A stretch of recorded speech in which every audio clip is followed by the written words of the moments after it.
Friends, ఈరోజు వీడియోలో మనం స్టూడెంట్ బేసిక్ డీటెయిల్స్ రిపోర్టు ఎలా డౌన్లోడ్ చేసుకోవాలో చూద్దాం. ఇందుకోసం ముందుగా సిఎస్సి ఏపీ సైట్లో లాగిన్ కావాల్సి ఉంటుంది.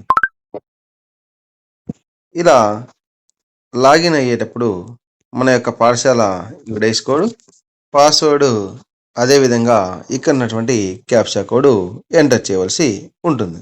ఎంటర్ అయ్యాక మనకు ఈ యొక్క డాష్ బోర్డ్లో ఎంఐఎస్ రిపోర్ట్స్ కనిపించడం జరుగుతుంది.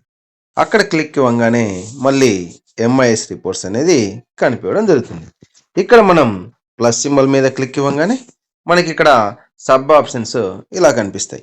ఇందులో 1, 2, 3, 4, 5 అయితే ఇక్కడ కింద ఉండేటువంటి ఇంకా కొన్ని మనకు కనిపించకుండా ఉంటాయి. అప్పుడు మనం ఇక్కడ స్క్రోల్ డౌన్ చేయవలసి ఉంటుంది. ఇలా స్క్రోల్ డౌన్ చేస్తే చివరిగా మనకు ఏదైతే 20th కాలంలో స్టూడెంట్ బేసిక్ డీటెయిల్స్ రిపోర్టు కనిపించడం జరుగుతుంది. ఇక్కడ మనం క్లిక్ ఇవ్వగానే మనకు మన పాఠశాలలోని అందరి విద్యార్థుల యొక్క బేసిక్ డీటెయిల్స్ అనేది కనిపించడం జరుగుతుంది.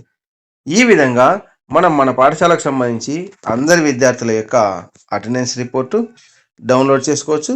అదేవిధంగా మిగిలినటువంటి వివరాలు కూడా ఇక్కడ మనం హైటు, వెయిట్, తర్వాత బిఎంఐ ఇవన్నీ కూడా మనము డౌన్లోడ్ చేసుకునే దానికి అవకాశం ఉంటుంది. సో ఫ్రెండ్స్, ఈ విధంగా మనం మన పాఠశాల అందరి విద్యార్థుల యొక్క స్టూడెంట్ బేసిక్ డీటెయిల్స్ రిపోర్ట్ అనేది సిఎస్సి వెబ్సైట్ నుంచి డౌన్లోడ్ చేసుకోవచ్చు.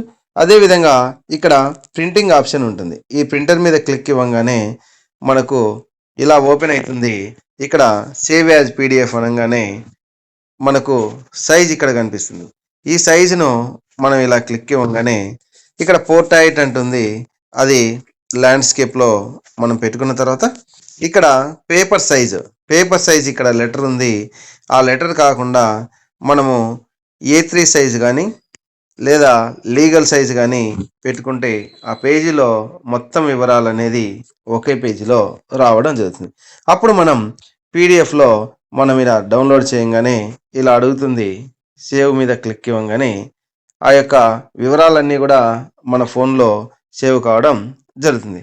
సో ఫ్రెండ్స్, ఈ విధంగా మనం మన పాఠశాల యొక్క అందరి విద్యార్థుల బేసిక్ డీటెయిల్స్ రిపోర్ట్ అనేది ఒకేసారి డౌన్లోడ్ చేసుకునే దానికి అవకాశం ఉంటుంది. Thank you friends. Thank you for watching.